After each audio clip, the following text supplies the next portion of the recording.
जय हिंद। सर, हमने आपको स्पेशली इसलिए बुलाया कि शिक्षा जो है, एजुकेशन,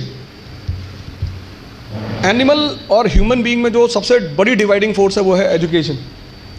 और जिसके पास एजुकेशन है वो महान है। सर की किताब जब मैंने पढ़ी, मैं वहीं से शुरू करूंगा बात को। मैं चाहूँगा, मैं जहाँ भी जाता हूँ मैं इस बात को बोलता हूँ कि आप एक बार उस किताब को ज़रूर पढ़ें। कभी भी जितने भी लेखक होते हैं, राइटर होते हैं, कहीं ना कहीं कुछ ना कुछ टिल्ट उनके अंदर होता है, बायसनेस, झुकाव। लेकिन एक ऐसी रूपरेखा लिखना जिससे हर आदमी प्रभावित हो, ये हर आदमी की बस की बात नहीं होती। और अभी आपने कहा कि आपका वर्ल्ड रिकॉर्ड है एक लिटरेट पार्लियामेंटेरियन के रूप में और 3 PhD। तो मैं ईश्वर से प्रार्थना करूंगा कि आप भारत के प्रधानमंत्री जरूर बने।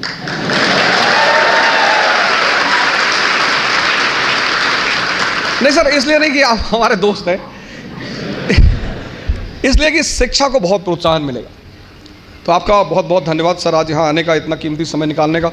रामेश्वर को मैं धन्यवाद कहूँगा कि इतनी व्यस्तता के बाद रामेश्वर ने अपना समय निकाला। फैजल भाई ने फिर से सेमिनार आयोजित किया। 25 नवंबर 2018, अभी मयंक जी ने बताया आपको, पहला सेमिनार हुआ यहाँ। हमें तो पता भी नहीं था कितने लोग आएंगे सेमिनार में, क्या होगा। खैर, लोग आए और उस वक्त Safin Hasan was the guest of honour. और मयंक भाई ने बताया कि हमने 2 से शुरुआत की। हमने एक स्टूडेंट से शुरुआत की थी और बड़ा मज़ेदार नाम था उसका, सद्दाम हुसैन। हम जो क्लास लेने गए तो वो लड़का बैठा था, मैंने पूछा तुम्हारा नाम क्या है? कहा सद्दाम हुसैन। तो मैंने कहा तब यहां क्या कर रहे हो? वहां से शुरुआत की। किसी भी चीज की शुरुआत हमेशा स्लो होती है, हमेशा, किसी भी चीज की।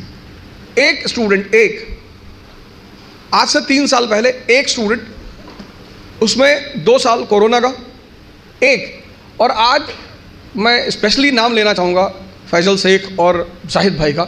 इन लोगों ने इतनी मेहनत की, मतलब हम तो इनके पोस्टर बॉय हैं। खड़ा है, बोलो।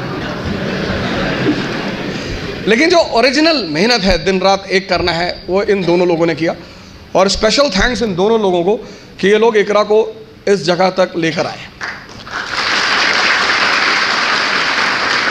हमारी भी मुलाकात की कहानी भी बहुत अजीब है, उसको भी 1 मिनट दूंगा मैं।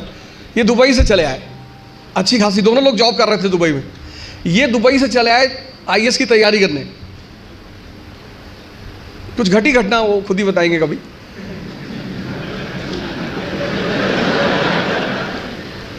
दुबई से कौन आता IAS की तैयारी करने? दुबई तो डॉन लोगों के लिए फेमस है।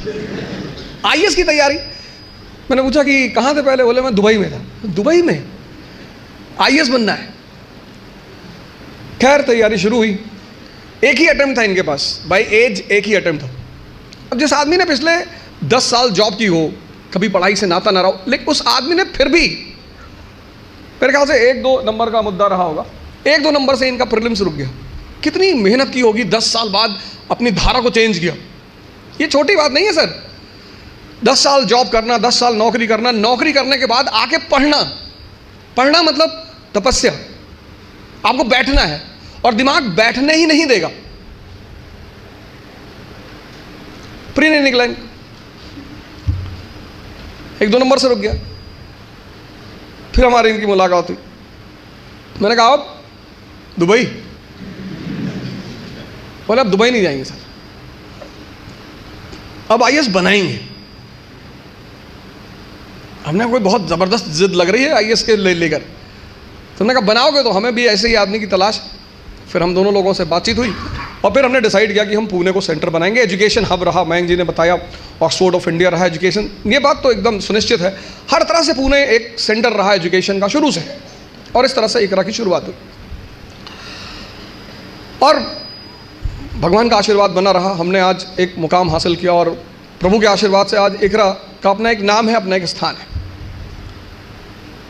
तैयारी में क्या करना है, प्रीलिम्स में क्या करना है, मेंस में क्या करना है, वो रामेश्वर बहुत अच्छे से बताएंगे। उस तरफ से गुजरे हैं तो ये उस पर बात करें। हम जिन मुद्दों पे आज बात करेंगे उसमें यह है कि जब आप कोई काम शुरू करते हैं तो पहले दौर में वो असंभव सा लगता है, इम्पॉसिबल। कोई भी काम, यहां पे जितने लोग बैठे हैं सब साइकिल चलाना जानते होंगे, अब तो सब जानते होंगे। अब क्या लगता है कि साइकिल चलाना कितना आसान है, लेकिन जब सीखना शुरू किया होगा तब कितने दिन लगे होंगे साइकिल लेके सिर्फ दौड़ने में। अब तो जो साइकिल सीखते हैं वो तो बड़ा बेहुदा तरीका साइकिल सीखने का। अब तो 2 पहिए बैलेंस करने के लिए लगा देते, वो बहुत गंदा तरीका है। उस तरीके से लोग मार नहीं खाते, वो गंदा इसीलिए है, उस तरीके से कोई मार ही नहीं खाता। हम तो मारे गए हैं, साइकिल लेके गए, गिर गए, हैंडल टेढ़ी हो गई, चैन टूट गई, उसके बाद घर पे कायदे की धुलाई भी हुई, तो दोनों पैरेलली चलता था। और 1980s में साइकिल होना ही बड़ी बात थी। आज तो बड़ी हिकारत भरी नजर से साइकिल को देखा जाता है, लेकिन 1980 में साइकिल होना बहुत बड़ी बात। और साइकिल कोई देना नहीं चाहता था, उसका एक ही तरीका होता था कि आप लेकर भागो, बस आप वेट करो। जैसे कहते हैं ना गुरिल्ला वॉर, कि पिताजी आए, साइकिल खड़ी की और गलती से अगर उन्होंने चाबी नहीं निकाली तो आपका काम हो गया। तो 10 दिन 15 दिन तो इसमें लगता था बैलेंस करने में। कितना असंभव लगता था साइकिल सीखना, और आज मजाक लगता है।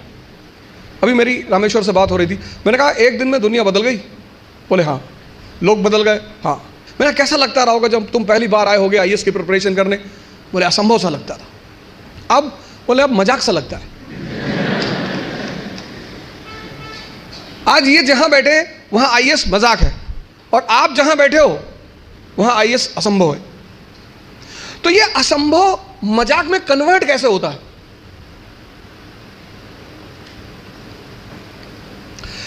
एक लड़के ने, उसकी गर्लफ्रेंड की शादी हो रही थी।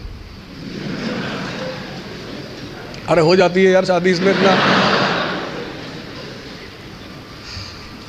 तो उस लड़के ने अपनी गर्लफ्रेंड से कहा कि कुछ निशानी दे दो जिसको मैं जिंदगी भर अपने पास रखूं। तो उस लड़की ने अपनी एक जूती निकाली, दे दिया। लड़का उस जूती को लेके गया सुनार के पास, जो सोने वगैरह का काम करते सुनार, उनके पास गया। उसने कहा कि इस जूती को चांदी के फ्रेम में बना दो। सुनार ने कहा अच्छा, कल शाम को आके ले जाइएगा।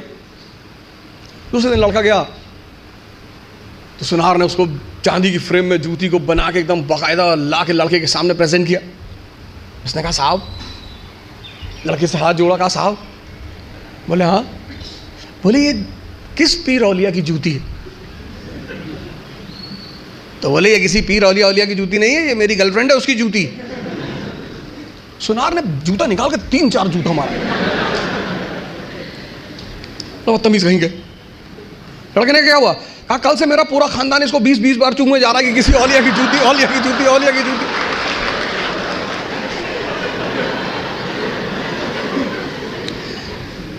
सर ये हंसने की बात नहीं है, ये समझने की बात है। बिना समझे किसी फील्ड में नहीं कूदना है। यहीं से तो शुरुआत है सेमिनार की, कि तुम जहां बैठे हो वहां आईएएस असंभव है, और रामेश्वर जहां बैठा है वहां आईएएस मजाक है। तो ये असंभव मजाक में कैसे बदले, कैसे तुम यहां आकर बैठो? उसका पहला सूत्र यही है कि जिस फील्ड में भी कूदना चाहते हो पहले उसको समझो, वो क्या है, उसमें क्या करना पड़ता है, उसके स्टेजेस क्या क्या हैं, कितना समय लगता है। दुनिया में असंभव ही मजाक बनते हैं। और ऐसे सामान्य, हम इकरा की एक बहुत अच्छी अदा रही है, हम हमेशा उस एस्पिरेंट को कॉल करते हैं जिसने वो असंभव को मजाक बनाया हो। सैफिन भी आया था, उसने भी असंभव को मजाक ही बनाया था। सामान्य, अति सामान्य परिवार, अति सामान्य, सामान्य भी नहीं, अति सामान्य।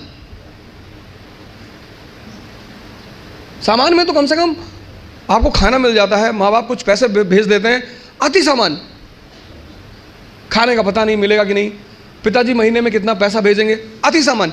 अति सामान्य व्यक्ति के लिए लड़ना बहुत बड़ी बात होती है। लड़ना तो सबको है, लेकिन जो अति सामान्य है,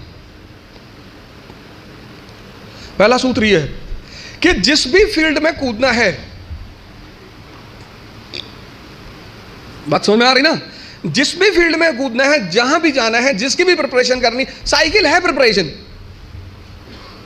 आज तुम्हें साइकिल चलाना मजाक लगता है, आज जब तुमसे कोई कहता है कि भैया साइकिल चलाना सीखना है, तुम कहते अरे यार साइकिल में क्या है, अब तुम्हारे लिए क्या है ना, लेकिन वो जो पहले दिन लेकर चलेगा। तो पहला सूत्र जो मैं देखता हूं, मैंने बहुत सारे लड़कों को देखा पिछले 20 साल के टीचिंग कैरियर में, जो हारने की सबसे बड़ी वजह है लोगों की, वो ये है कि वो इस परीक्षा के पैटर्न को समझे बिना सिर्फ पढ़ाई करते हैं।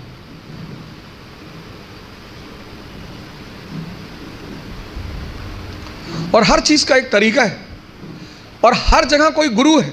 आपको भी किसी ने साइकिल चलाना सिखाया होगा, वहां भी कोई गुरु रहा होगा, उसने कहा होगा हैंडल बैलेंस कर, हैंडल बैलेंस कर, सीधे देखो, सीधे देखो।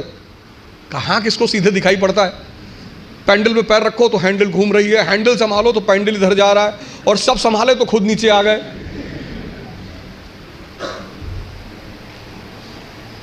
पहला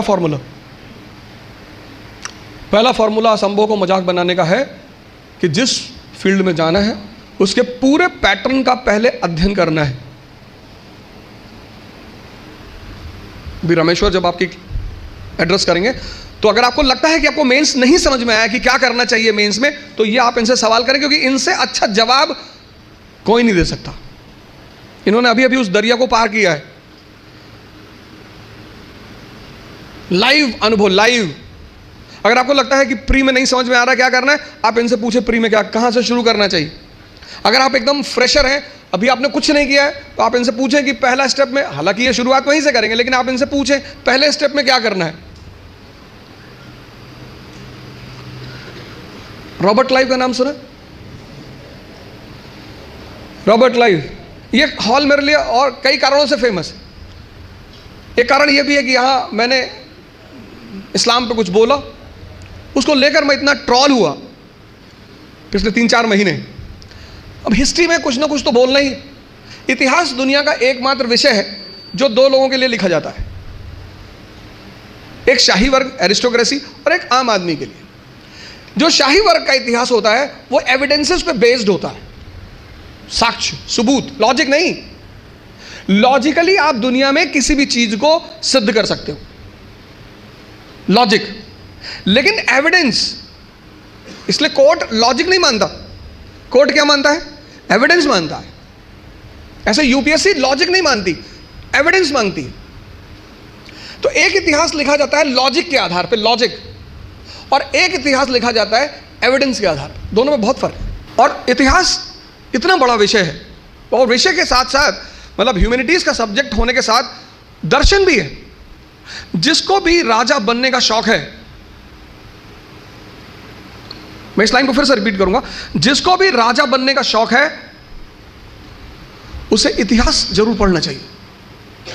वहीं आपको मिलेंगे डॉक्टर अंबेडकर असंभव को मजाक बनाते हुए, वहीं आपको गांधी जी मिलेंगे असंभव को मजाक बनाते हुए। ब्रिटिश हुकूमत जिसके बारे में कहा जाता था कि the sun never sets in British empire, 1920 वो आदमी नॉन कोऑपरेशन मूवमेंट शुरू करता, 2 साल मूवमेंट चला, 2 साल।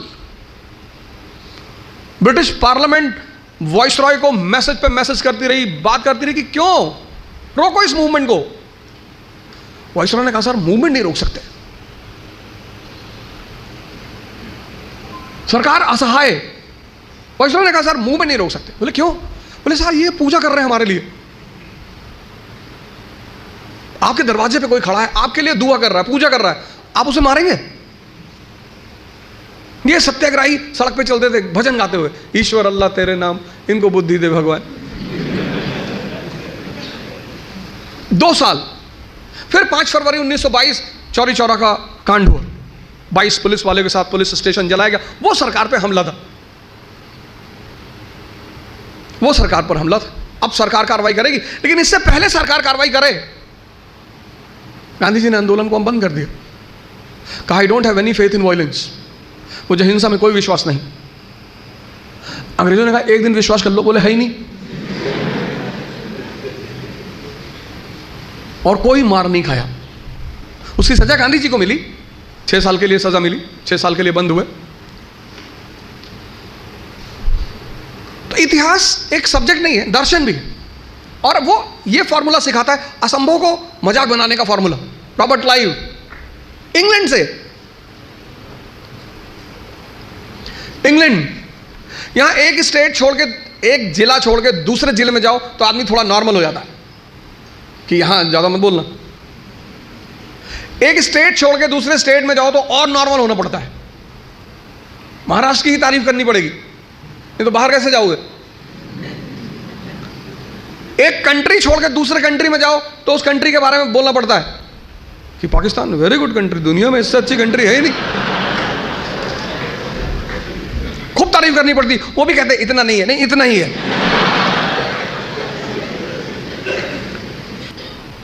और 18वीं सेंचुरी में कंपनी ने भारत पर कब्जा किया। कंपनी ने, मान लो रिलायंस अमेरिका में व्यापार कर रही है और एक दिन अमेरिका पे कब्जा कर ले, किसी स्टेट ने कब्जा नहीं किया। ये बात आपके दिमाग में क्यूरियोसिटी नहीं पैदा करती? कैसे एक कंपनी ने इतने बड़े उपमहाद्वीप पे कब्जा कर लिया? चारों तरफ राज्य हैं, राजा महाराजा हैं, एक विकसित समाज है, और कंपनी ने कब्जा कर लिया मजाक में। असंभव को मजाक बना दिया। आपको कभी क्यूरियोसिटी नहीं होती कि पता करें कैसे? फॉर्मूला लगाया, फॉर्मूला, जैसे मैंने आपको पहला सूत्र बताया ना, समझो किसी चीज को, उसके पूरे पैटर्न का अध्ययन करो। और फॉर्मूला किसने दिया? वो फ्रांसीसी गवर्नर ड्यूप्ले ने। उस फॉर्मूले को लगाया किसने? रॉबर्ट क्लाइव और ईस्ट इंडिया कंपनी। और फॉर्मूला क्या था? किंग मेकर का फॉर्मूला। इस देश में सब राजा बनना चाहते हैं, सब, आज से नहीं, प्राचीन काल से। और ज्यादातर राजा जो बनना चाहते हैं वो तावीज ढूंढते हैं, भैया कोई तावीज मिल जाए तो पहन ले भैया। इस देश की मनोविज्ञान समझ में आ गया, इस देश के लोगों को साइकोलॉजी समझ में आ गई कि सबको राजा बनना है। और उसने एक फॉर्मूला निकाला, किंग मेकर। अपने आदमी को बिठाया कर्नाटक की गद्दी पे, अपने आदमी को बिठाया हैदराबाद की गद्दी पे, मुजफ्फर जंग, चंदा साहिब। और इन दोनों ने उसको बदले में क्या दिया? टेरिटरी दी, पैसा दिया। एनसीईआरटी पढ़ा है ना?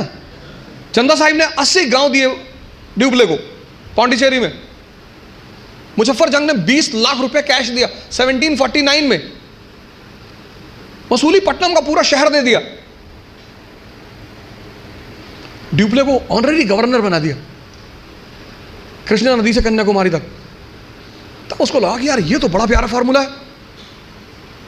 Interfere in the economic and interfere in the internal matters of Indians, इनके आंतरिक मामले में दखलंदाजी करो, and then take economic and political gains.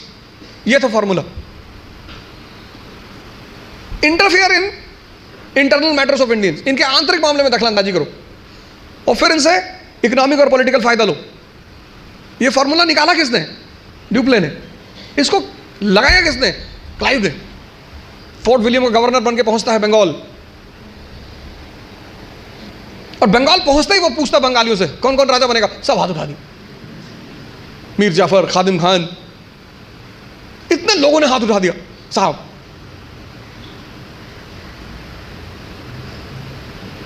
एक विभीषण ने रावण को खत्म कर दिया। बंगाल में 20 विभीषण मिले।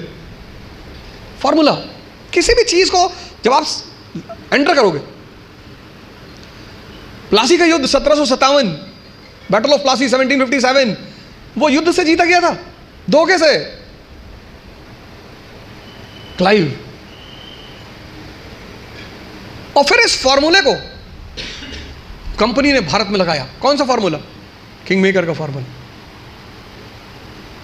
पहला एंग्लो मराठा वॉर 1775 किसकी वजह से हुआ? रघुनाथ राव। रघुनाथ राव भी कंपनी के पास गया कि साहब, आपने सुना आप राजा बनाते? बोले हाँ, ये हमारा नया धंधा है। बोले हमको पेशवा बनना है। बोले पैसा लाए हो? हाँ। बोले लाए हैं। तो सूरत की संधि हुई, ट्रीटी ऑफ सूरत 1775। सिर्फ मेहनत करने से, सिर्फ पढ़ने से कुछ नहीं होता।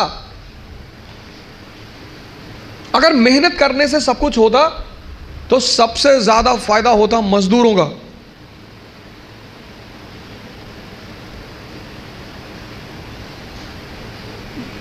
और राजा भी मेहनत करता है, मजदूर भी मेहनत करता है, मेहनत दोनों करते हैं। राजा की मेहनत छिप जाती है। क्यों छिप जाती है? क्योंकि वो फॉर्च्यूनर में चल रहा होता है, तो लोग उसकी मेहनत नहीं देख पाते, उसकी फॉर्च्यूनर देखते हैं, उसका कपड़ा देखते हैं, उसका घर देखते हैं। इसलिए राजा की मेहनत दिखाई नहीं पड़ती, लेकिन मजदूर की मेहनत दिखाई पड़ती है। मेहनत दोनों करते हैं। फर्क क्या होता है? एक बिना सूत्र के करता है, बिना फॉर्मूले के करता है, कुछ भी करता है। आज ये किताब खरीद लाया, कल वो किताब ले आएगा, फिर एनसीईआरटी ले आएगा, पढ़ा जा रहा है, पढ़ा जा रहा है।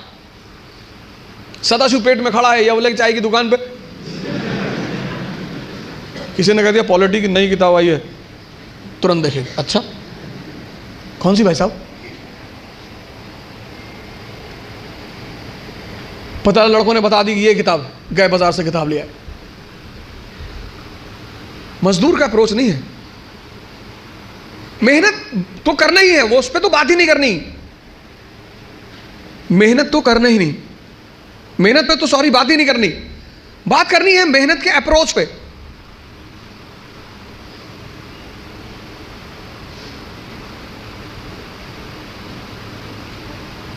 कंपनी, एक छोटे से फॉर्मूला, किंग मेकर का फॉर्मूला, सो समझ में आया। वो राजा बनाने लगी पूरे भारत में, घूम घूम के राजा बनाया उसने।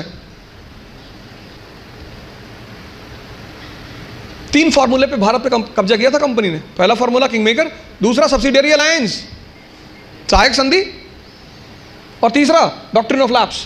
3 फॉर्मूले के बल पर देश पर कंपनी ने कब्जा कर लिया था। तो पहला काम आप यही करो, समझो किस पर्टिकुलर एग्जामिनेशन की क्या आवश्यकता है। दूसरा, सेल्फ इंट्रोस्पेक्शन।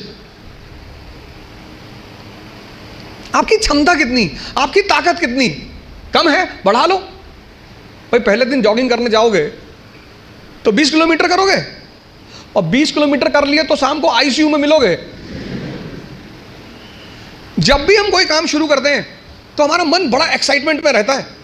जैसे बड़ी छोटा सा एग्जांपल है, जब हम स्कूल में थे और क्लास चेंज होती थी, ये 3rd से 4th में गए, तो जब 4th क्लास की किताबें आती थी नई नई, उस दिन पढ़ने का बड़ा मन करता था। फिर 10 दिन बाद जब वो किताबें पुरानी हो जाती थी तो वही किताबें देखने का मन नहीं करता था। ये मन का नेचर है, एक्साइटमेंट। नहीं बाइक घर में आई, खूब चलाए 3-4 दिन, बाद में देखने का मन ही नहीं किया। अपनी ताकत, क्षमता सबकी बराबर है, कोई कम यूज करता है, कोई ज्यादा यूज करता है। Self introspection. एक साहब का उनकी वाइफ से झगड़ा हो गया, वाइफ ने बेलन लेके दौड़ा लिया और दौड़ाया, और वो भाई साहब जो है कमरे में गए और कमरे में जाके एक अलमारी के अंदर घुस के अंदर से बंद कर लिया। श्रीमती जी ने बाहर से बेलन से पीटना शुरू किया, बाहर निकलो। उन्होंने कहा मैं नहीं निकलूंगा।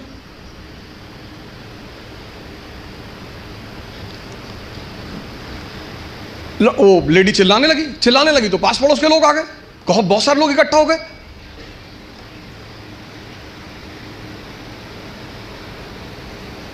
तो लेडी ने, उस लोगों ने पूछा क्या हुआ बहन जी? बोले ये अलमारी में घुस गए और निकल नहीं रहे।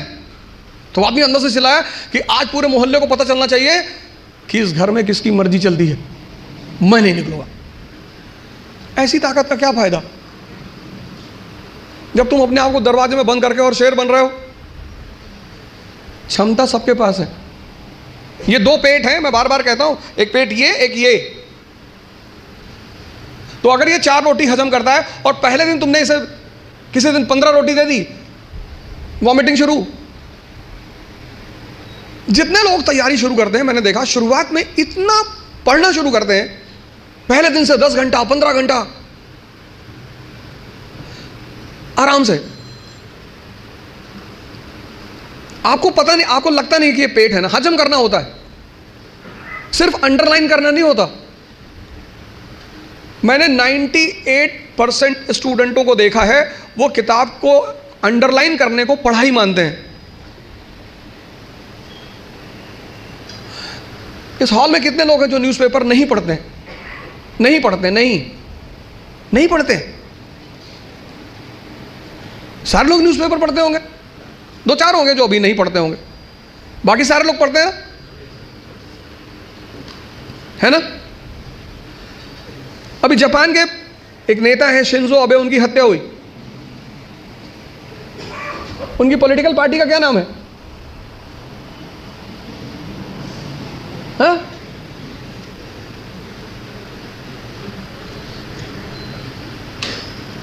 किसी को नहीं पता? अरे भैया, हफ्ते भर पहले की घटना है, पता ही नहीं, और अंडरलाइन किए होगे।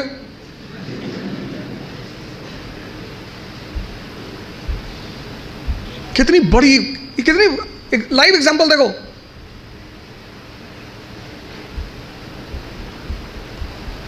अपना स्व मूल्यांकन करना बहुत बड़ी बात होती है, सेल्फ इंट्रोस्पेक्शन।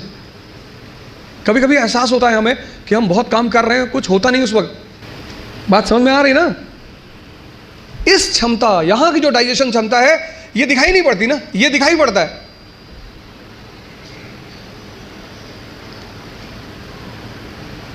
ये पेट दिखाई पड़ता है, ये पेट दिखाई नहीं पड़ता। अब ये क्षमता विकसित, स्ट्रांग कैसे होगी? बड़ा प्यारा फॉर्मूला, सेकंड फॉर्मूला। क्षमता बढ़ानी है मन की, हजम करने की, बहुत प्यारा, जो कि फिर 98% लोग नहीं करते। तुम बिना सोचे पढ़ सकते हो, तुम बिना सोचे पढ़ सकते हो, बिना सोचे लिख नहीं सकते। एक फॉर्मूला है 20 पेजेस पर डे, आप लिखिए। आप किसी भी कोचिंग जाते हैं, कहीं भी जाते हैं, कोई टॉपिक खत्म होता है, उस टॉपिक को आप कम से कम 5 बार लिखिए। अब पढ़ने की आदत छोड़िए, लिखना शुरू करिए।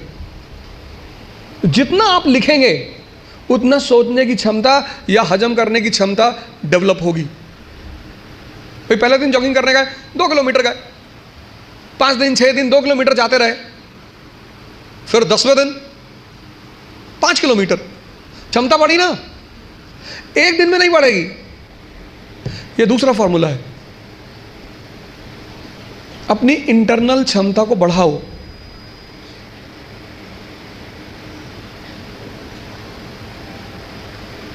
नहीं बात क्लियर हुई? हाँ, कितने लोगों को इस बात का वो रहता है? मुझसे बहुत सारे लोग मिलते हैं, सर हमें कुछ याद नहीं रहता। आपने हजम ही नहीं किया। मूवी आपको पूरी याद रहती है ना, नॉवेल पढ़ा आपने, पूरी याद रहता है, पूरा नॉवेल, एक एक लाइन, एक एक कैरेक्टर याद है। ये क्यों नहीं याद है? क्योंकि आपने हजम करने की कोशिश नहीं की। ये दूसरा फॉर्मूला, अपनी इंटरनल कैपेसिटी को पहचानो। पहचानो, यही तो है सेल्फ इंट्रोस्पेक्शन। और अगर वो कम है, बढ़ा लो। 3 महीने, 90 दिन का कोर्स है ये। 3 महीने, 3 महीने अगर 20 पेजेस लिख ले गए तो तुम बिलीव नहीं करोगे कि तुम्हारे सोचने की क्षमता कितनी डेवलप हो जाएगी, हजम करने की क्षमता कितनी डेवलप हो जाएगी। हम कोचिंग किस लिए जाते हैं? इसीलिए जाते हैं। कोचिंग और कॉलेज में बहुत फर्क है। कॉलेज आप पढ़ने के लिए जाते हैं, कोचिंग आप सीखने के लिए जाते हैं। जितने लोग कोचिंग जाकर परेशान होते हैं वो लोग हैं जो कोचिंग पढ़ने के लिए गए। अगर कोचिंग भी पढ़ा रही है और कॉलेज भी पढ़ा रही है तो फिर दोनों में फर्क कहां है?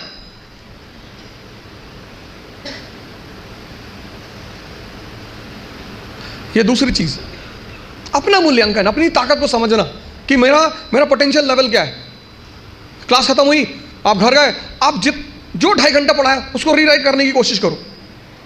संभावना है कि आप सिर्फ 30% लिख पाएंगे, शायद। कुछ लोग तो 10% भी नहीं रिकॉल कर पाते।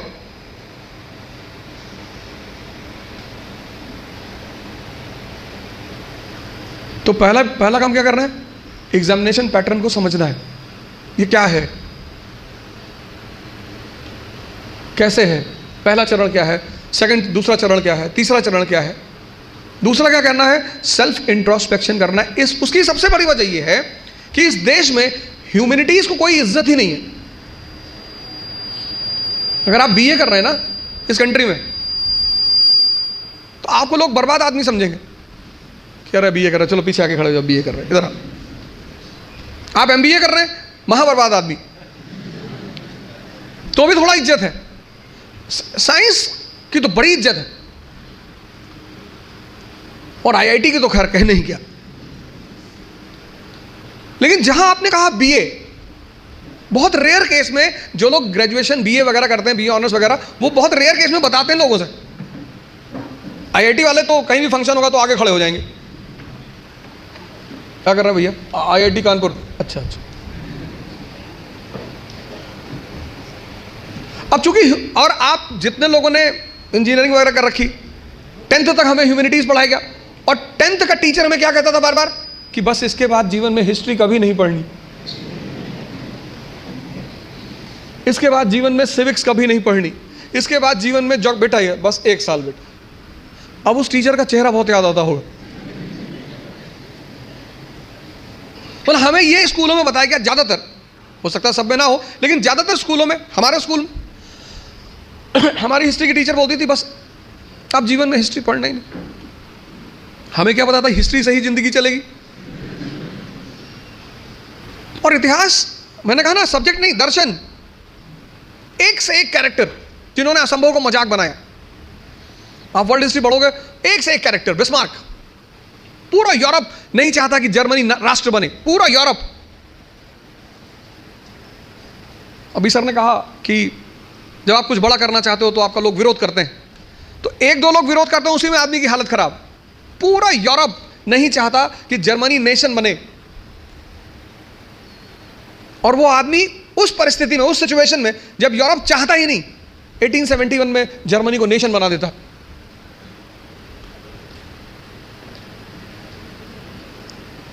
तो चूंकि हमें ह्यूमैनिटीज पढ़ना सिखाया नहीं गया, और सिविल सर्विस का पूरा गेम ह्यूमैनिटीज पे है, पूरा। क्यों पढ़ें अकबर को, क्यों पढ़ें गांधी को, क्यों पढ़ें? इनसे क्या मदद मिलेगी? क्यों अंबेडकर को क्यों पढ़ें? अंबेडकर को पढ़ना इसलिए जरूरी है कि इस देश में एक तबका ऐसा रहा, स्त्रियां भी। ज्योतिबा फूले ने जो पहला स्कूल शुरू किया, शिक्षा पे उनका सबसे ज्यादा बल है, तो उन्होंने दलित समाज के लिए तो स्कूल शुरू किया, स्त्रियों के लिए शुरू किया, और उन्होंने कहा समस्त समाज की स्त्रियां। डॉक्टर अंबेडकर का तो हर क्षेत्र में योगदान। एक बात उस आदमी की इतनी जबरदस्त है, जो मैंने अभी, जब उनका जन्मदिन था 14 अप्रैल को, तो मैंने एक वीडियो बनाया था, उसमें उनके ऊपर बनाया, उसमें नवयान पे मैंने एम्फसाइज किया। उनका मानना था, जैसे बुद्धिज्म के 3 सेक्ट हैं, हीनयान, महायान, वज्रयान, उन्होंने एक और यान कहा, नवयान। दुनिया में जो भी परेशान है, जो भी सफर कर रहा है, एक बहुत बड़ी बात उस व्यक्ति को पकड़ में आ गई, शिक्षा।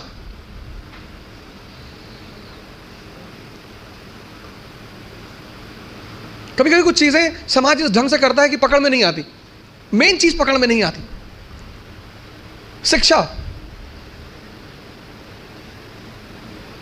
उन्होंने कहा शिक्षा, एजुकेशन, नॉलेज शेरनी का दूध है।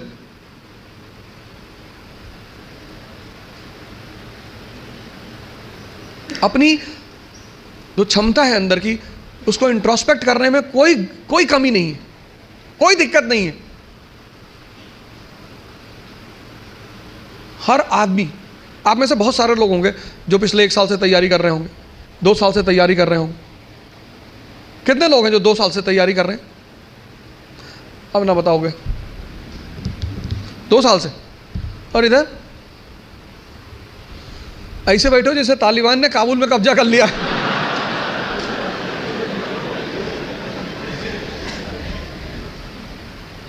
वो सब ऐसे ही बैठे थे काबुल में जाके। 2 साल से इधर कौन तैयारी कर रहा है? 2 साल से, 2 साल से तैयारी कर रहा हो, है ना? क्या ऑप्शनल है? Political science. चलो तुमसे कुछ पूछेंगे नहीं।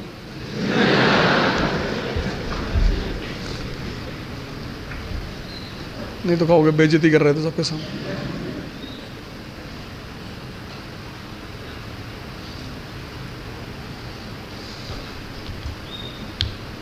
बस 3-4 लोग 2 साल से तैयारी कर, ये सब 4-5 साल से तैयारी कर रहे हैं, बता नहीं रहे। 5 साल से कर रहे हो ना।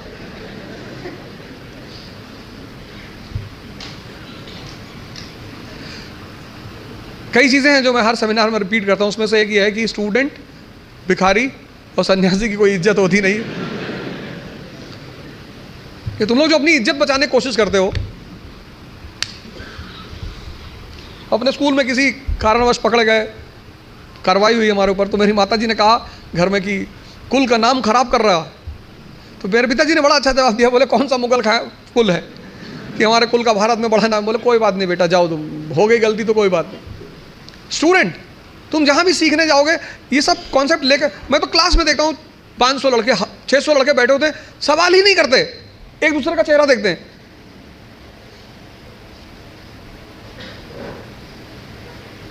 जब तुमको तुम्हारी एजुकेशन इतनी हिम्मत नहीं दे पाई कि तुम भीड़ में खड़े होकर प्रश्न कर सको, तो वो एजुकेशन तुम्हारी जिंदगी को कैसे बदल सकती है? अगर तुम पढ़े लिखे हो, शिक्षित हो और तुम सवाल नहीं कर सकते, भाई तुम सवाल, यहां इतने सारे लोग बैठे, अगर तुम कोई क्वेश्चन पूछते हो और लोग हंसते हैं, क्या फर्क पड़ता है? लोग सिर्फ मुर्दों पे नहीं हंसते। तुम अगर जिंदा हो, तुम जिंदा हो तो लोग तुम पर हंसेंगे। तो एजुकेशन कम से कम इतनी तो क्षमता दे कि मैं पूछूंगा हाथ उठा के। कितने लोग आते हैं कोचिंग करने, वो कोचिंग से वापस चले आते हैं, वो अपने डाउट्स पूछते ही नहीं क्लास में, टीचर से मिलने ही नहीं जाते। और दुनिया में राइज करने का सबसे अच्छा साधन है बेइज्जती। जो तुम मोटिवेशन ढूंढते हो ना, वो इसीलिए ढूंढते हो क्योंकि तुम्हारी बेइज्जती नहीं होती। जिसकी बेइज्जती होने लगेगी ना, उसके अंदर आग लग जाएगी कि तुमको दिखाएंगे अब।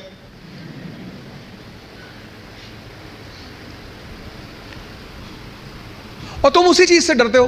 भाई तुम क्लास में टीचर पढ़ा रहा है, तुमने कोई सवाल किया, टीचर ने डांट के बैठा दिया, बदतमीज कहेंगे,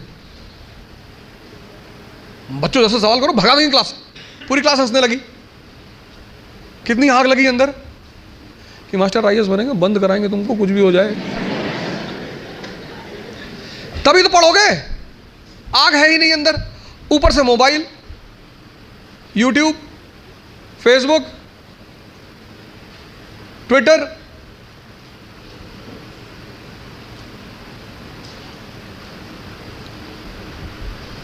मैं 4-5 दिन पहले क्लास ले रहा था दिल्ली में, तो एक भाई साहब लिख रहे थे एक हाथ से, दूसरे हाथ से मोबाइल से रिकॉर्ड कर रहे थे। मैंने कहा यूट्यूबर हो? पकड़ लिया, कोने उन्होंने रखा तो पकड़ में आ गया। मैंने कहा वैसे ही यार इतने लोग पीछे पड़े हैं, क्या बना रहे हो? नहीं नहीं सर ऐसे ही। पढ़ लो यार, सेल्फ इंट्रोस्पेक्शन करो। दूसरा काम, अपनी क्षमता को पहचानो। अगर कम है, अगर तुम 2 किलोमीटर सिर्फ वॉक कर सकते हो एक दिन में, कोई बात नहीं, उसको 25-30 किलोमीटर तक पहुंचाओ। इन सब लोगों ने यही किया, अपनी क्षमता को पहचाना, सेल्फ इंट्रोस्पेक्ट किया, उसमें को बढ़ाया। हम जब तैयारी करने आए थे, हमको कुछ नहीं आता था।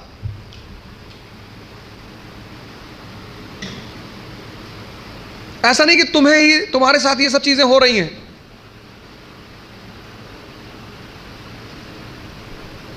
तो पहली बात, पहला काम क्या करना है? एग्जामिनेशन पैटर्न को समझना है। दूसरा काम क्या करना है? Self introspection. अब इस क्लास में बहुत सारे लोगों का PSIR ऑप्शनल होगा। कितने लोगों का है? कार्ल मार्क्स की क्या देन है समाजवाद को? कौन बताएगा? क्यों कार्ल मार्क्स अमर है सोशलिज्म के हिस्ट्री में?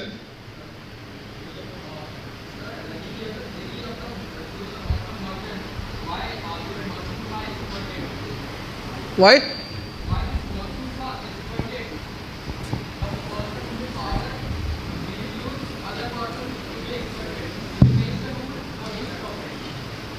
और कौन बताएगा नीचे? यस,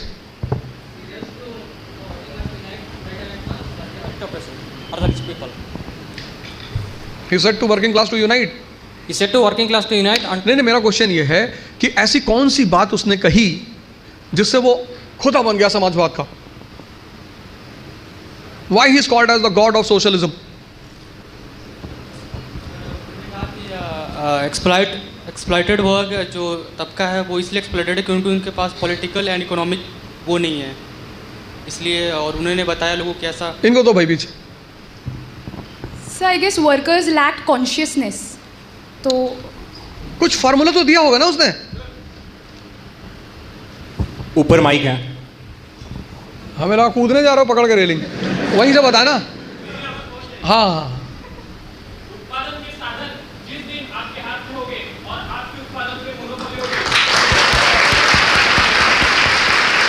ये है। उसने एक बड़ा अच्छा फार्मूला दिया। उसने कहा the section in the society which controls the means of production is also the ruling class in the society. समाज का वो तबका जिसके हाथ में मीन्स ऑफ प्रोडक्शन होता है वो समाज में रूलिंग क्लास भी होता है। तो मजदूर तबका क्या हुआ? ना उसके पास इकोनॉमिक पावर है, ना उसके पास पॉलिटिकल पावर है, और जिसके पास पावर नहीं होगी उसका एक्सप्लॉइटेशन होगा। यह न्यूटन का चौथा नियम है। नहीं, वो भूल गया था बताना। तुम बारिश में देखो गांव वगैरह में जब बच्चे खेलते हैं तो पानी के तालाब वालाब में जाते हैं तो पानी वाले सांप को पकड़ लेते हैं वो, और फिर ऐसे नचाते हैं।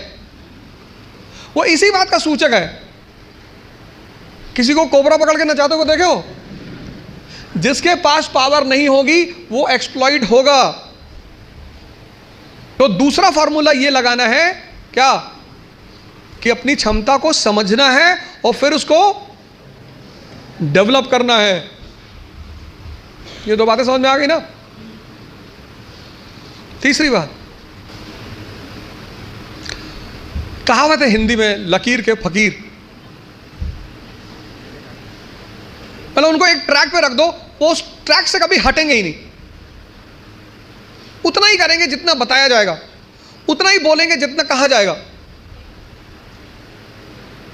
जो जिंदा दिमाग है, जिंदा, वो अपने समय को, जैसे अगर आप आईएएस मेंस का पेपर देखें तो 1970s के जो क्वेश्चन थे वो अलग थे, 1990s के क्वेश्चन अलग हो गए, फिर 2000 के बाद क्वेश्चन बिल्कुल अलग हो गए, और आज तो जो मेंस का पैटर्न है क्वेश्चन पूछने का वो तो एकदम पलट चुका है। अमेरिका का एक विद्वान था थॉमस जेफरसन। उसने कहा किसी भी संविधान को सिर्फ 19 साल चलना चाहिए।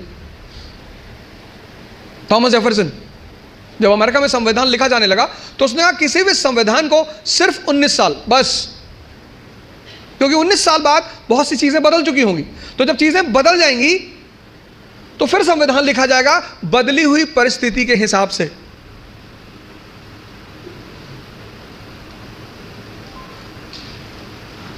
गावस्कर किसी जमाने में क्रिकेट के सुपरस्टार थे। गावस्कर को रिप्लेस किया सचिन तेंदुलकर ने, सचिन तेंदुलकर को रिप्लेस किया विराट कोहली ने। अब विराट कोहली को भी कोई रिप्लेस करेगा? समय की जो सबसे बड़ी चीज है वो है चेंज।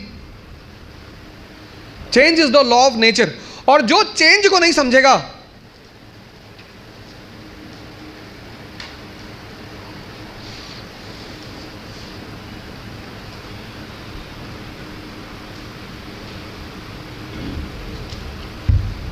इंडियन एक्सप्रेस एक न्यूज़पेपर आता है, कितने लोग पढ़ते हैं उसे? हिंदू काफी लोग पढ़ते हो। दोनों न्यूज़पेपर में आज से एक हफ्ते पहले एक न्यूज़ छपी फ्रंट पेज पे कि भारत रिसेशन की तरफ बढ़ रहा है। छपी ना? इंडियन एक्सप्रेस में भी छपी, हिंदू में भी छपी कि भारत की इकोनॉमी रिसेशन की तरफ जाती हुई दिख रही है। सबने पढ़ी ना? किस बेसिस पे? कौन से 4 पॉइंट उसने लिखा फ्रंट पेज पे कि ये 4 चीजें हैं और इससे पता लग रहा है कि भारत की इकोनॉमी रिसेशन की तरफ जा रही। ब्लैक स्वान इवेंट क्या है ये?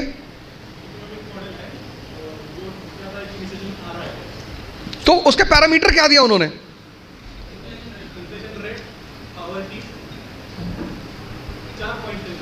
मॉडर्न इकोनॉमी की स्पाइन क्या है?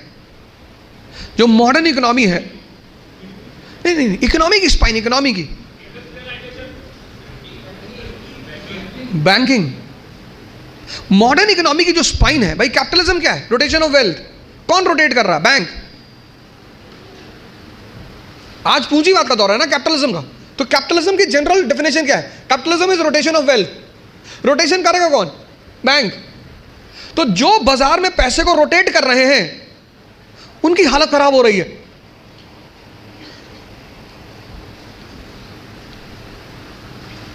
फॉरेन इन्वेस्टर अपना पैसा भारत से बाहर निकाल रहे हैं। अगला जो क्वेश्चन बनेगा, अब जो मेंस आने वाला है, वो इन घटनाओं के चारों तरफ केंद्रित होगा। सिर्फ पढ़ाई करने का मतलब ये नहीं होता कि आप रट लो किसी चीज को।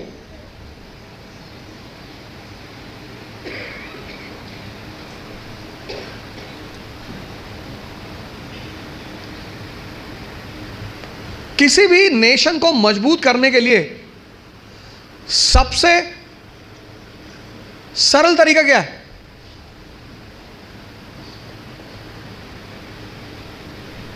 सबसे क्वेश्चन है ये। नेशन जो है वो एक मॉडर्न कॉन्सेप्ट है, मॉडर्न है ना। आधुनिक युग से पहले तो कोई नेशन था नहीं। इंडस्ट्रियलाइजेशन क्या करेगा वो? कौन बोला? हाँ, कौन बता रहा है इनकम बढ़ेगी? अच्छा, क्या नाम है? बहुत अच्छा नाम है यार। कृष्ण के बेटे का क्या नाम था? वो तो कोई नाम नहीं था।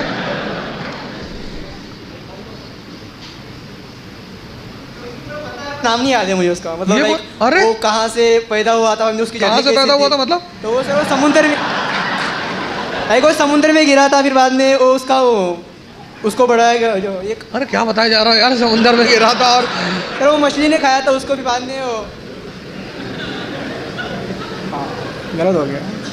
भैया आप बैठ जाइए, आप उल्टा हमें कंफ्यूज कर रहे हो यार कि मछली में खा लिया था, समुद्र में गिर गया। और नहीं सर, वो बाद में चुरा के बाद में वो नीचे गिर गया था। एक और बात जोड़ दिया, चुरा के लाए थे यार हम। भैया आपसे सिर्फ एक सवाल ये पूछे, कृष्ण के बेटे का क्या नाम था? नहीं पता नहीं है सर। चलो कोई बात नहीं, तुमने हिम्मत की जवाब देने की, ये बड़ी अच्छी बात। सर उनका नाम साम था। हाँ साम। चलो बताओ क्या बता रहे थे? इंडस्ट्रियलाइजेशन से क्या होगा? सर इंडस्ट्रियलाइजेशन से बाद में एम्प्लॉयमेंट बढ़ेगी सर। एम्प्लॉयमेंट बढ़ने से इनकम बढ़ेगी। अगर पर कैपिटा इनकम हर एक की बढ़ेगी तो सर और फिर वो सेविंग होगी, इन्वेस्टमेंट होगी, उसको चेंज आ सकता है सर नेशन में। राष्ट्र मजबूत होगा। मजबूत होगा सर, अगर हर एक का अगर इनकम बढ़ेगा तो इंडस्ट्रियलाइजेशन से एम्प्लॉयमेंट तो हो ही जाएगी। तो तुम्हारे हिसाब से तो इराक में पर कैपिटा इनकम बहुत हाई थी और नेशन ही खत्म हो गया। लीबिया में पर कैपिटा इनकम बहुत प्यारी थी गद्दाफी के समय में।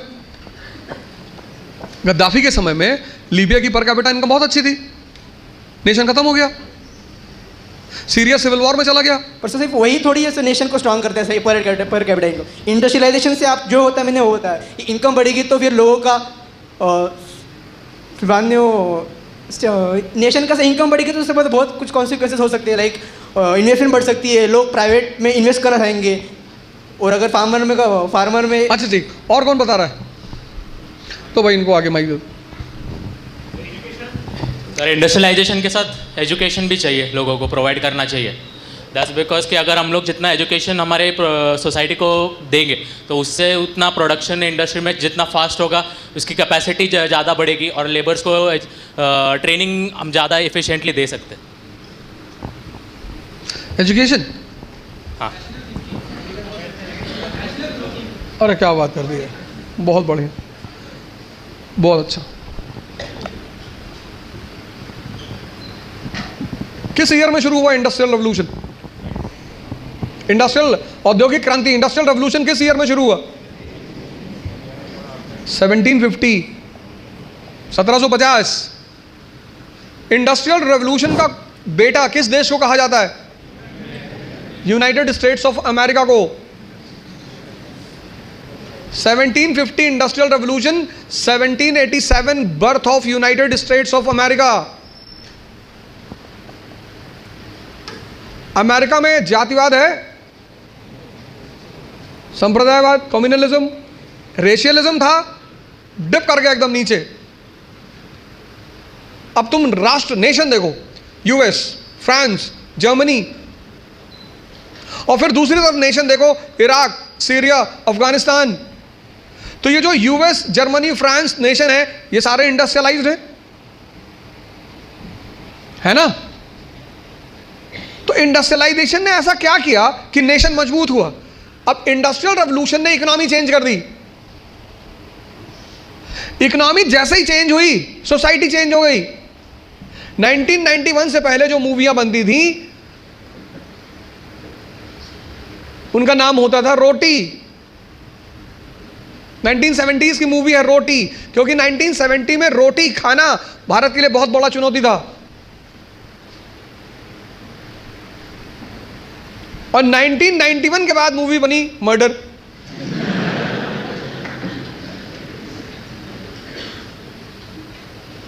किसी भी समय के अगर समाज को समझना हो, सोसाइटी को, तो या तो आप उस समय के लिटरेचर को पढ़ो, और आज आपके पास सबसे अच्छी सुविधा है मूवी देखना। आपके घर में जो बड़े बुजुर्ग मम्मी पापा से आप पूछिए, 1960s की मूवी है श्री 420, उसी समय की मूवी है हरिश्चंद्र, श्री सरस्वती चंद। उसमें गाना है, फूल तुम्हें भेजा है खत में फूल नहीं मेरा दिल है। इतनी गरीबी थी कि आदमी फूल से ज्यादा कुछ भेज ही नहीं सकता था। अब गाना है, कूड़ी कहती है मैनू जगवार लें दो। तुम यार बात, तुम हंस देते हो, तुम वो जो बात है ना उसको साइडलाइन कर देते हो। समाज बदला ना 91 के बाद। अरे कोई बात नहीं, कोई बात नहीं, कोई बात। हमें लगा नाराज हो गया मेरे ऊपर ये। नहीं भैया, हम नहीं कहेंगे, समाज के बारे में कुछ नहीं कहेंगे।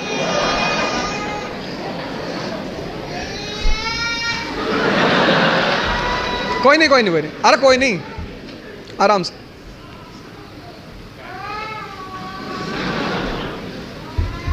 उसको लग रहा है इतनी देर से टॉर्चर कर रहा हो यार, उल्टी सीधी बात है बोल।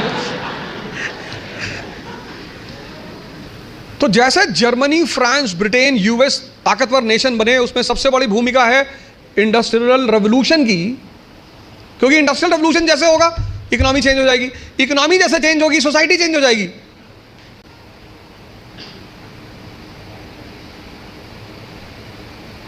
जो राष्ट्र इंडस्ट्रियलाइज हैं वहां का सोशल स्ट्रक्चर क्या है?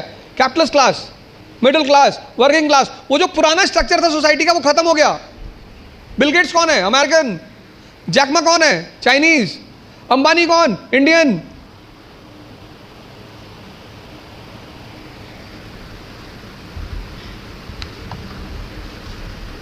तीसरी सबसे बड़ी चीज यह है कि तुम्हारी जो समय है, सिचुएशन, परिस्थिति, इकोनॉमी, सोसाइटी,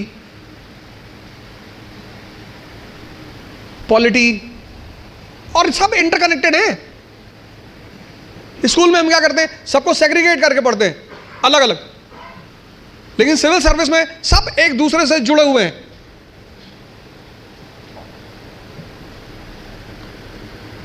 अफगानिस्तान में स्त्री की दशा देखो और यूएस में स्त्री की दशा देखो।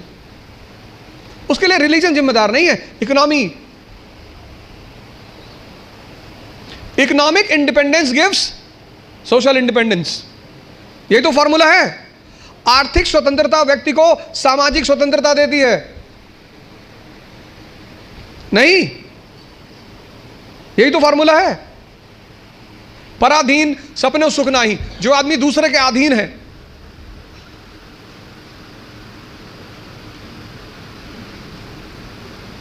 तुम्हारी जो परिस्थिति है, तुम्हारा जो समय है, उसको देखना, उस पर गौर करना बहुत जरूरी है। अगर तुम अपने समय को नहीं, उस परिस्थिति को नहीं पहचानते। एक बार एक इंस्पेक्टर एक पोल्ट्री फार्म में गया, पोल्ट्री फार्म फूड इंस्पेक्टर था, तो पोल्ट्री फार्म के इंस्पेक्शन पे निकला था। तो एक पोल्ट्री फार्म में गया, तो उस पोल्ट्री फार्म के मालिक से पूछा कि मुर्गियों को क्या खिलाते हो? कहा साहब बाजरा खिलाते हैं। कहा इतनी गर्मी में बाजरा खिलाते हो, बंद करो इसको। पहले मुर्गी फार्म का मालिक को बंद कर दिया उठा। दूसरे मुर्गी फार्म में गया, उसने पूछा क्या खिलाते हो मुर्गी को? बोले साहब चावल खिलाते हैं। बोले उल्टा सीधा खाना खिलाते हो, इसको भी बंद कर दो। दूसरा वाला भी बंद हो गया। जब वो तीसरे मुर्गी फार्म में एंटर किया, उसने कहा क्या खिलाते हो मुर्गियों को?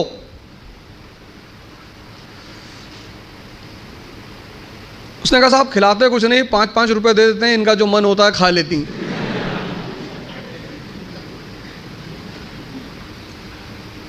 बोला हाँ तुम समझदार आदमी, ऑफिस में आओ।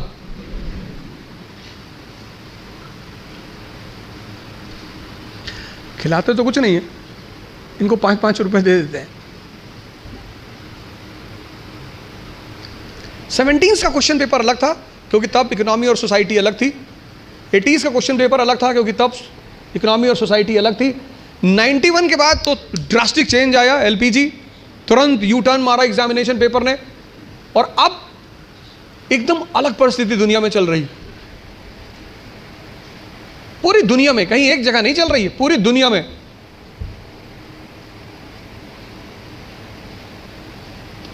ये तीसरी चीज है, अपना समय।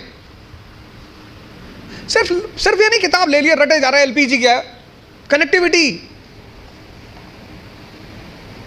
भारत यूनिटी इन डाइवर्सिटी का देश है, आज से नहीं, प्राचीन काल से। और उस यूनिटी इन डाइवर्सिटी की मुख्य वजह क्या है? भारत की ज्योग्राफी। कल्चर किस पे डिपेंड करता है? ज्योग्राफी पे। कल्चर मतलब ड्रेस, कल्चर मतलब खाना।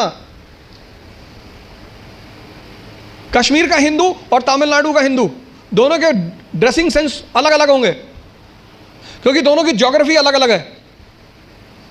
गुजरात का मुसलमान और नॉर्थ ईस्ट का मुसलमान, दोनों का ड्रेसिंग सेंस अलग अलग होंगे।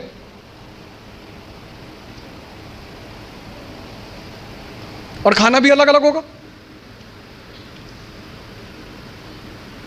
तो अशोक को, जैसे आज हिंदू मुस्लिम ईसाई के बीच तनाव है, ऐसे अशोक को बुद्ध ब्राह्मण और जैनों के बीच तनाव का सामना करना पड़ा। और टेंशन चाहे फैमिली में हो या राष्ट्र में, विनाश करती है। जो तुम आज सिचुएशन देख रहे हो, यह सिचुएशन अशोक के सामने भी थी। तभी तो हम उसे द ग्रेट कहते हैं, जिसको समझ में आ रहा हो।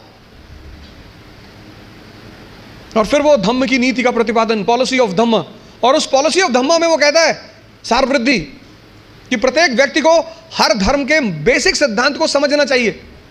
और किसी भी धर्म का बेसिक सिद्धांत, वो चाहे इस्लाम हो, चाहे हिंदुइज्म हो, चाहे क्रिश्चियनिटी हो, बेसिक सिद्धांत किसी भी धर्म में कोई अंतर नहीं है। बेसिक सिद्धांत इस्लाम, क्रिश्चियनिटी, इसी में तो दाराशिकों ने किताब लिखी थी, Majmaul Bahrain, the meeting of two oceans, Islam and Hinduism. वो जो अशोक के समय परिस्थिति थी, बुद्धिस्ट ब्राह्मण और जैनों के बीच तनाव, वही परिस्थिति मेडिवल इंडिया में अकबर के सामने थी। हिंदू, मुसलमान और फिर उनके विभिन्न डिफरेंट सेक्ट्स, संप्रदाय, शिया सुन्नी, शैवाइट वैष्णवाइट। तो उसने भी फिर कहा कि नहीं नहीं, इस तनाव को कम करना है तो तौहीद इलाही, तौहीद इलाही। अब जब तुम मेंस में आंसर लिखते हो तो तुम्हें ये कंपैरिजन दिखाना पड़ेगा। वो जो तुम्हारा एग्जामिनी है ना, उसको पता लगना चाहिए कि यार इसने हिस्ट्री से सीखा है। India is a country of unity in diversity. आज कोई हम इस समस्या से परेशान नहीं है, पहले से। और जब जब हम इस समस्या से परेशान हुए, हमारे पास सॉल्यूशन था। परिस्थिति, अपनी प्रेजेंट परिस्थिति को समझना, राष्ट्र की आर्थिक स्थिति, economic condition, social condition, political condition, cultural condition, ये 3 काम कर लो आप। और अगर ये 3 काम आपने कर लिया तो आप भी कल यहां बैठोगे और असंभव को मजाक बना दोगे। पहला काम, पूरा एग्जामिनेशन पैटर्न को समझो घर जाकर। नहीं समझते हो, जहां कोचिंग में पढ़ते हो उस टीचर से पूछो कि सर ये है भी क्या क्या क्या है सर, डिमांड इनकी क्या है सर, ये बेस में क्या चाहते हैं सर, ये प्रीलिम्स में क्या चाहते हैं। कितना पढ़ोगे यार, अगर तुम एक बार सिलेबस उठाकर देखो आईएएस का, तो सिर्फ सिलेबस देखकर ही तुम्हारी हालत खराब हो जाएगी। कोई तो फॉर्मूला होगा जो इन लोगों ने फॉलो किया होगा और प्रीलिम्स निकला। इस दुनिया में हर कोई भी आदमी ओमनीसिएंट नहीं है।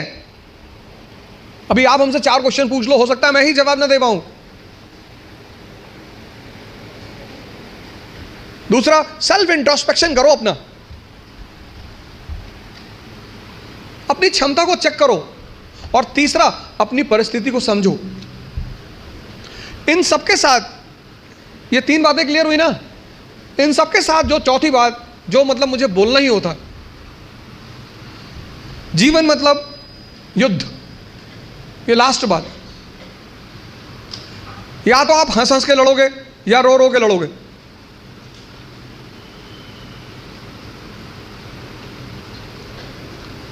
जीवन मतलब युद्ध। 2 लोगों के जीवन में कोई लड़ाई नहीं है। एक चपरासी के जीवन में, चपरासी, कुछ लोग मुझसे कहते हैं मुझे चैलेंजेस नहीं चाहिए लाइफ में। बहुत अच्छा, चपरासी बन जाओ। चपरासी का काम क्या है? साहब के ऑफिस के बाहर बैठा हुआ है, जो भी मिलने आया मीटिंग करा दी, वरना बैठे हुए, क्या फर्क पड़ता है। और वो भी चपरासी अगर ब्यूरोक्रेसी का है, जुडिशरी का है। भाई राजा से मिलने के लिए जो सबसे अहम आदमी होता है वो यही लोग होते हैं, यही इंफॉर्मेशन देते हैं। साहब कितने बजे आते हैं, साहब कितने बजे आते हैं, कहां जाते हैं, गोल्फ खेलने कहां जाते हैं।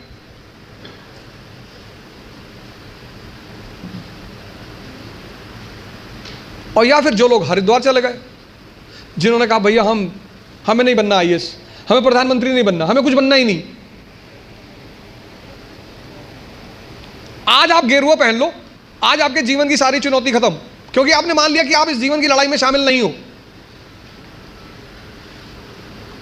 लेकिन जीवन का मजा भी तो यही है। और करना क्या है?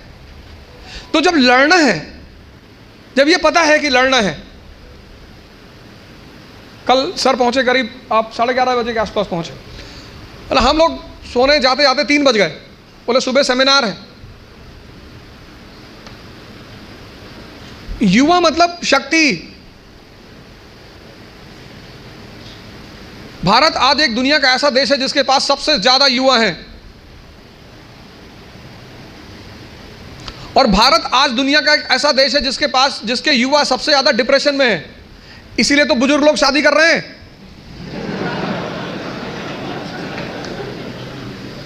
अरे नहीं, मैं नाम क्यों लूं किसी आदमी, पर अखबार तो सारे लोग पढ़ते हैं ना। डिप्रेस आदमी से कौन शादी करेगा?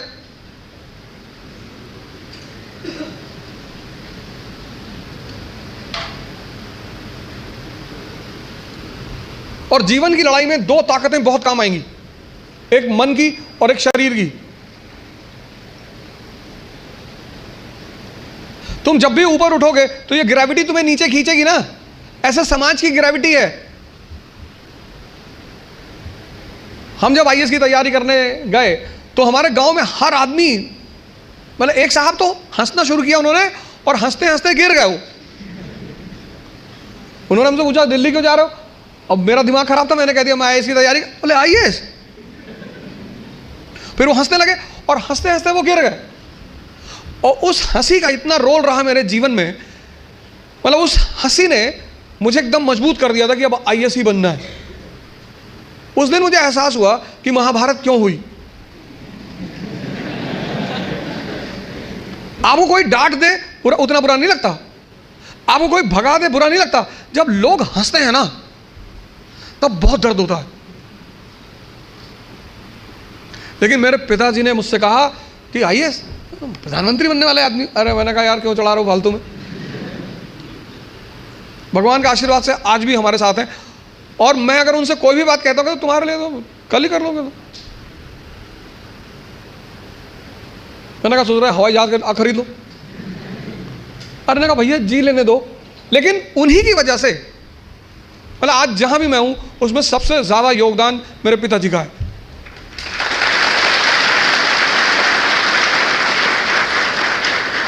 और वो योगदान क्या है सबसे बड़ा, उन्होंने मुझे कभी निराश नहीं किया। हमेशा हर चीज में, अरे तुमसे क्यों नहीं होगा, तुम ही करोगे। मैं जब सेमिनार लेने निकलता हूं तो आमतौर पर उनसे बात कर लेता हूं। कोई भी मैच हो तो जब मैच खेलने आप उतरते हो ग्राउंड पे तो हर मैच में एक फीलिंग तो रहती ही है। मैं उनसे बोलता हूं कि यार सेमिनार है, हाँ ठीक है तुम जाओ, तुम एक दिन यूएन में भी बोलोगे। और वो चीज इतनी उत्साहित कर देती है। तो मैं सब लोगों से यहां रिक्वेस्ट करूंगा कि आप योग और ध्यान से जरूर जुड़ें। ध्यान किसी धर्म का नहीं है, उस ध्यान पर किसी धर्म विशेष की मोनोपोली नहीं है। ध्यान का सीधा सा मतलब है अपने मन को समझना। आप में से बहुत सारे लोग हैं जो 10 घंटा पढ़ना चाहते हैं लेकिन ये पढ़ने ही नहीं देता होगा। तुम्हारी जीत किस पर निर्भर करती है? अगर इससे तुम्हारी दोस्ती हो गई और तुम जो करना चाहते हो उसमें ये तुम्हें सपोर्ट करने लगा, या तुम उठे सुबह, तुमने डिसाइड किया कि आज मैं 4 घंटे पढ़ूंगा और तुम्हारा मन तुम्हारे साथ बैठ गया और 8 घंटे बीत गए, तुम्हें पता ही नहीं चला, वही तो ब्लेसिंग है। और तुमने टारगेट बनाया कि 6 घंटे पढ़ूंगा और 60 मिनट बाद तुम चाय पी रहे हो, बाहर खड़े हो गए। और चाय पी रहे हो तो बुरा नहीं कर रहे हो, चलो अच्छा कर रहे हो। तुम्हारा जो डिस्कशन है, तुम जब भी लोगों से बात करो तुम ये गौर करो कि किस मुद्दे पे कर रहे हो। सुष्मिता सेन शादी कर रही है,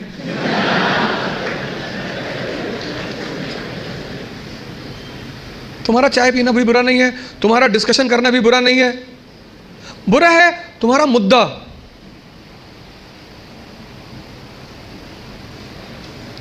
चलो बाहर निकल ही आए, बात कर रहे हो, कोई बात नहीं, तो किसी ऐसे मुद्दे को उठाओ जिससे, और डिबेट का मतलब झगड़ा नहीं, डिबेट का मतलब एक्सचेंज ऑफ इंफॉर्मेशन।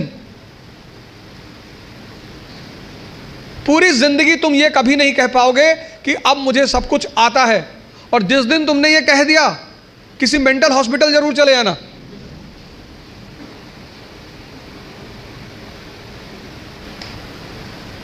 अपने आप को ताकतवर बनाओ, फिजिकली और मेंटली, क्योंकि यही ताकत तुम्हारा उत्साह बनेगी। पीवीआर की टिकट लेनी है, लाइन में खड़े हो तुम, और तुम्हारी हाइट है 6 फीट और वेट है 250 kg, तो तुम लाइन में कभी नहीं जाओगे। ताकत है ना शरीर में, उत्साहित हो तुम, लाइन के आगे चले गए। तुमको पता है कि अगर कोई झगड़ा करेगा सबको मारेंगे। मुझसे लोग पूछते हैं उत्साह कहां से आता है? शक्ति से। ये जो एंथुजियाज्म है, ये जो कॉन्फिडेंस है, ये ताकत का खेल है। अपनी पढ़ाई के साथ जिस चीज को तुम निगलेक्ट करते हो, जो निगलेक्ट करते हो, तुम उसमें ध्यान ही नहीं देते, वो चीज है तुम्हारी पर्सनैलिटी। पढ़ाई के साथ साथ जो इक्वली इंपॉर्टेंट चीज है वो है पर्सनैलिटी, तुम्हारी साइकोलॉजी, तुम्हारा सोचने का तरीका।